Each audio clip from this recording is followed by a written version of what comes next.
So the last three sessions today we're jumping from the tertiary sector to what Jane just said, the essential years of university life being first year. Now we're jumping back to the primary sector, where primary one is like the essential period of development in language education or in education for children. So we're jumping, and then later on after that we'll jump into more secondary based texts. So very, very fortunate here today. We're very fortunate to have Katrina Hall here. Katrina's teaching primary one at Kellett International, British International School. Kellett British International School in Hotland. And I've seen some of the amazing things they've done in the classroom, and many of the information technology enabled mobile learning has happened through Katrina and Clive Dawes at the school. So really looking forward to hearing your talk, Katrina. Okay, thanks for having me here today. I'm a classroom teacher primary one children, so most children in my class are aged between 4 and 6. So second year of schooling in our school. And basically, 3 years ago we used to teach ICT indiscriminately to everything else, and we decided to include it in all our curriculum. We don't teach IT, it's just within all our curriculum now. About the same time my children were playing with their iTouches at home. I thought, wow, they're really embracing that powers. Surely I can find a way to use them in my classroom. So I actually stole theirs, took them off them, took them to school, and I never saw them again. And that's how it started. We've been using iTouches about 3 years ago we started. We've now moved on to iPads. Some of the reasons we use them, obviously, we're very much into 21st century learning. Our children need to be prepared for the technology they're going to use in the future. And it's just part of everyday life to them. They're not scared of it like some of the teachers in our school. They just get up and go. It's flexible. And it can be used anywhere. The mobility of it was the thing that I like the best. We have quite small classrooms, shortage of space. These things can be used anywhere. You walk through our school any time of the day, you'll find my children lying through the corridors. They're not sitting at a table. I don't care. I mean, obviously I'll get in trouble if they pick them, but they're very mobile, and they should be mobile, so they're in every corner of the room, being bags wherever you can find them, sitting around. There's so many, obviously with this Apple introduction of iPads, the amount of apps that are being developed, and they're cheap, cost effective compared to the software we were purchasing before. Their low technology threshold is great in terms of their, as long as you've got a finger, you'll be able to use it. Teachers are not as afraid of them as some of the staff were of using laptops with the younger children. And they were just easy, connecting to Wi-Fi, easy, everything was easy. Often when we use laptops in our classroom with 5-year-olds, we spend most of the time troubleshooting what they're trying to do, because they click out, they click in. This way, they just sort themselves out quite easily. Most of all, it's personalised, you put different children on different things, and you're motivated by it. And so that's kind of the design we went. The other thing was that these children were exposed to technology at home. This is my class. As you can see, they're all the ones with iPads. All those ones, they all have their own iTouch. So using this technology at home, they shouldn't come to school and be just using old technology was our theory. It should be embedded in everything they do. So we looked at literacy first and how we could use it. Obviously, we cover all the different strands of literacy. And we kind of just started off, to be fair, when we first started, we did lots of these drill and practice games. Lots of, I don't know if people have seen these, pocket phonics, which follows the English curriculum, letters and sounds. P1 is all about teaching practice. Everything we do again and again and again. It's finding different ways to do it. Some of these programs are great in terms of pocket phonics. It involves writing letters, it involves segmenting and blending words, so it brings in all phonemic awareness, phonological knowledge. Again, as my children are early writers, it was just lots of drill practice. CVC words that we do all the time, flip phonics, all those type of things, we just started by using them. We found programs where the children actually go around the school to locate pictures of things that start with certain sounds, take photos, add a word, so it does all those different things. And they can record their words. Then, after a while, just lots of different things, then we started to think there must be a lot more with these. going to be a lot more levels, a lot more layers to these. And so we started to look at other ways to incorporate. We looked at e-books. How cheap are e-books? These books on iPads, 99 cents compared to $9.99. Fun deal for us. And they talk back to you. So we've used lots of those. We found, again, a mobility app, and they can listen to one, you can get headphones fitted, you can do whatever you like. Then we start to think, again, what else is out there? And this is where it starts to really, I think, become a lot more interesting for me as a classroom teacher. Finding these sort of apps, such as storytelling apps, to develop their oral language. Obviously, our children are quite articulate when you talk to them, but when you're really talking about storytelling, it's quite a low level. And so we're trying to find ways to develop that. There's loads of things out there. It takes the time and effort is in searching for them. So we came up with things such as sock puppets. I don't know if any of you have small children at home or have seen this.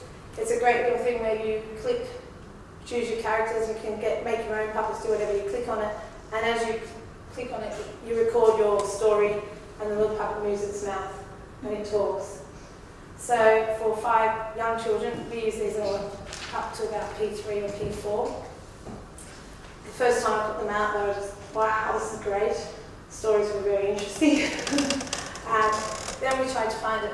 We do lots of cross-curricular work, so it's how to use that for other things. So, for example, we had a topic on dinosaurs, and the children made all they had to do was a question and answer about dinosaurs.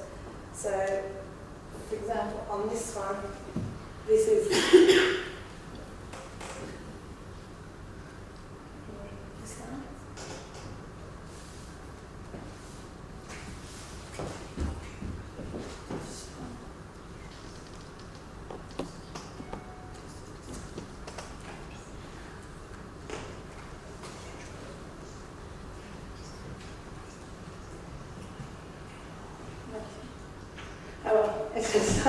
that's just a little thing of what I'm saying, I can see a Triceratops, what does a Triceratops do now? The little girl answering back, Triceratops, what do you know about Triceratops? Triceratops is a herbivore. So as well, I actually find quite often I'm using these things for assessment of the knowledge they have, as well as their language. We also use things such as sonic,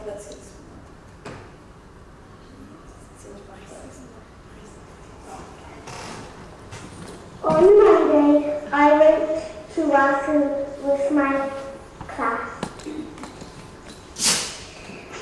Me and my mummy brought bamboo with Scarlet. Lots of my friends brought bamboo. And then at the end we got into a big photo. I loved it.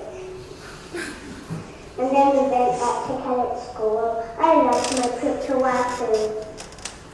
So basically that we went on a little outing. We came back using just the iPad, all their photos were on there that they'd taken themselves, and then they sequenced some of their pictures and had to tell the story.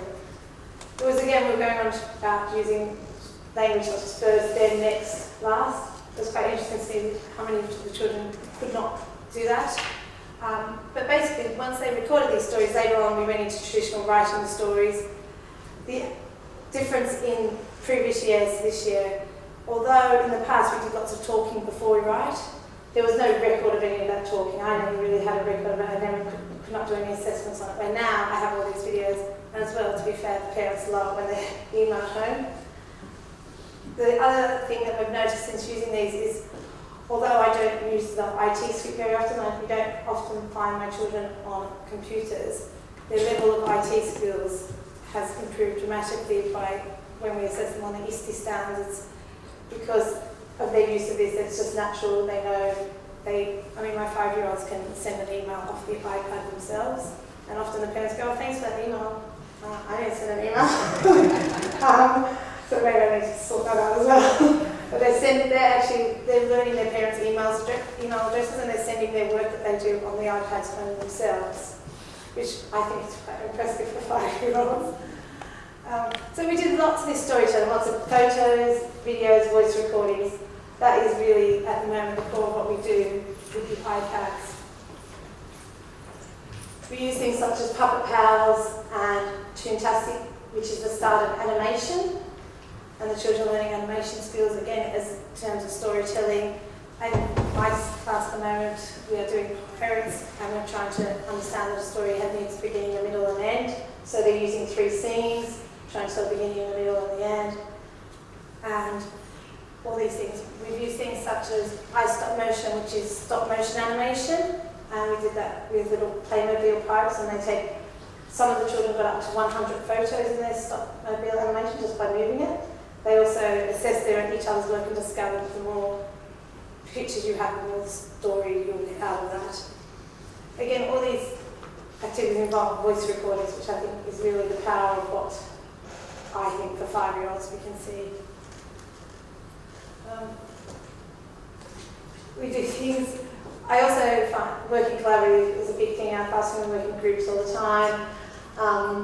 All these things link to our prior topics. When we do pyro, so we create themselves with pyro, and we do things, trying to do descriptive language to describe themselves. We play lots of barrier games, community games with them, where they're sitting opposite each other. Can you put this on that? Giving directions. We've also, obviously we do all the fun topics in P1, so we do dinosaurs. These type of things the children have done again, where they dress up, do green screen shots as paleontologists, and then they went on a hunt around the school to find the new dinosaur that they'd just discovered. And as they went around the school, they had an iTouch, which was connected to Quick, so it live streams to our whiteboard in our classroom. So while the children are on their dinosaur hunt, someone was dressed as a paleontologist, someone was dressed as a reporter, and they go around the school, and when they would find something to do, such as they found fossils, which were nicely made, they found clay with leaves in it because it was a herbivore they were looking for, so they looked at that as its poo. All those type of things. As they would find something, the reporter would interview the person as a paleontologist, would interview them, and the rest of the class were working in the classroom, and they would all stop. Oh, it's a news flash! And they would stop, and they'd all be watching the report back. So it's taking, I think it's extending the walls of our classroom outside a lot. All those things that are live streamed, actually the parents have access to as well, so they can watch it. I'm sure that it's entertaining for them. It's also developed their language. We've done lots of things, although usually in P1 we wouldn't really do much on news reporting. After we watched our first little group go off, we had a little lesson on news reporting for about a week, and where we need to face the video camera, how we need to speak, where we need to look. And then we went on to do all things such as the dinosaurs they created. They again did storytelling through green screen shots. They put these together on the iPad. So I would say the motivation level for the children for writing once they make these pictures themselves is much higher than any children I've had before, where they've sketched a little thing and they're not in the photo, they're not part of the whole experience. We did lots of things, just sequencing all the traditional things, and we still do it in the traditional way as well. We're just putting adding a different dimension to our classroom, enhancing what we do. We don't take away, we take away something, but it's not, we still have our pen and pencils, we still do everything that way as well. It's just another dimension to what we're doing.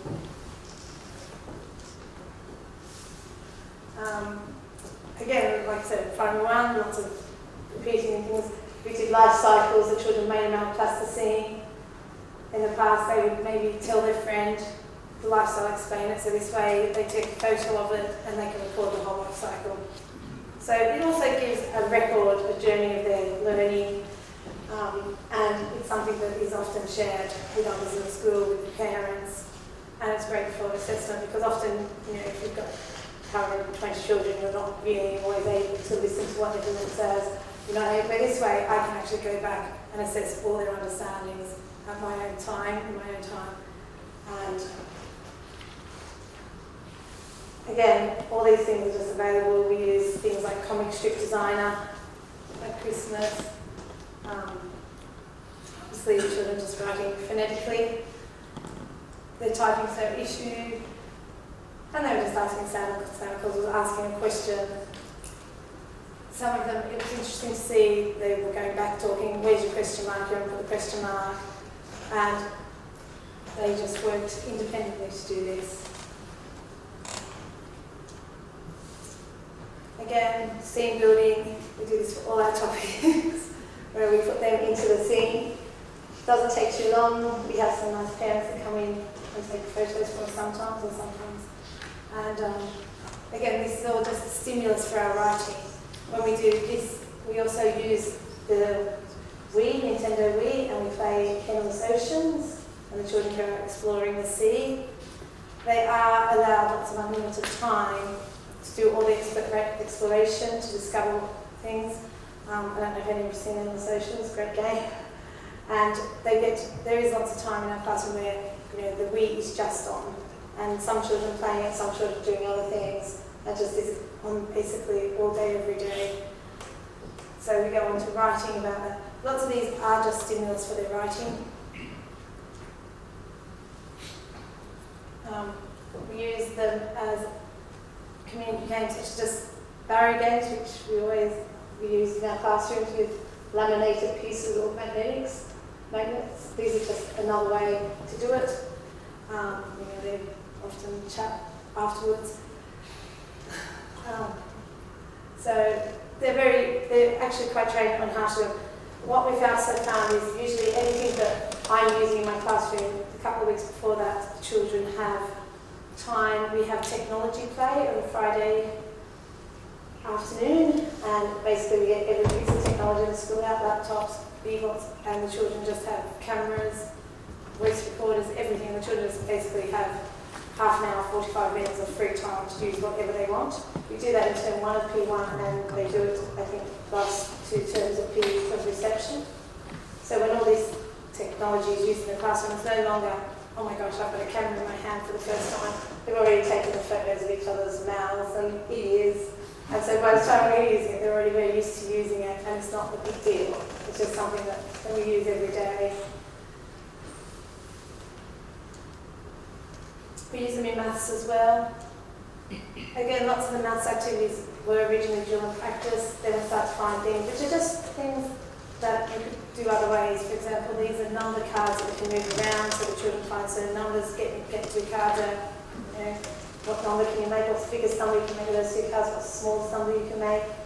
It's nothing that is new or nothing that you wouldn't do. It's just a different way of doing it.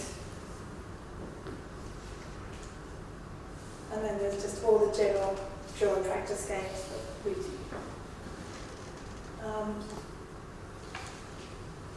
What we've discovered with it is that the children are very independent on them. There's none of that. There's not a lot of teacher. There's a lot of teacher input into the outcome of what you want, but there's not a lot. Once they're actually working on them, they're pretty independent. They're very peer modelling is often the case. They don't have those. It's not taking up lots of your time to sit there. Oh, you click that. Let's get back in. They just can get on with the task. The biggest issue we've found with it is actually controlling the way the organisation of maintaining the software, getting the apps on there. Who's responsible for charging your iPads. We don't have a huge number in our school yet. We want a huge number. Who knows, maybe one day. So they're the biggest issues that we're facing in our school is who's in charge, who's maintaining them. It takes the person that's doing it at the moment, basically half the week is just on iTouches and iPads. Quite a lot of time, people power. I argue that just give me my 6 and I'll do it myself. Probably not so much. But turn taking, what we've discovered in terms of the children working collaboratively, turn taking the iPads, they're great, they understand their role. Working problem solving. That's in terms of problem solving aspect. In terms of just, okay, this has gone wrong. I know there's someone in my room that can help me other than solve or whatever. So the children are very independent on them. And so that's basically really it.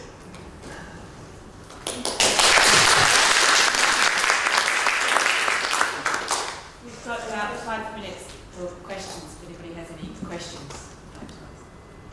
Yes? I actually have a question. I guess being a bit of a dinosaur myself, right? How do you get the students to read real books if they're using this? In the beginning you said you liked them better because they were 99 cents versus $9. Oh, but there's not that many, there's not as many, we only have about 5 books on there. So our children read real books every time. I mean, I would read 4 stories to my class a day. We still do traditional reading, we do guided reading, we do big books, so it hasn't replaced any of that, it's just another dimension.